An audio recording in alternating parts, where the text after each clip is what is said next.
Hello दोस्तों, देख सकते हो ये बजाज कंपनी का क्रेस्ट टेम्पो टर्बो मॉडल जो मैंने अभी 2-3 दिन पहले ख़रीदा था।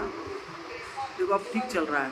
जैसी स्पीड थोड़ी कम करेंगे इसमें अजीब प्रकार की आवाज़ आती है, अजीब सी आवाज़ आती है।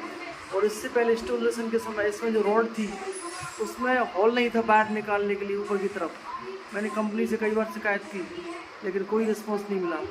मैं तो कहता हूँ कि इस प्रोडक्ट को ना खरीदें, बल्कि बजाज का प्रोडक्ट ना खरीदें क्योंकि बजाज की सर्विस बहुत ही घटिया है। और फिर आप जो समझो आपको उचित लगे। धन्यवाद।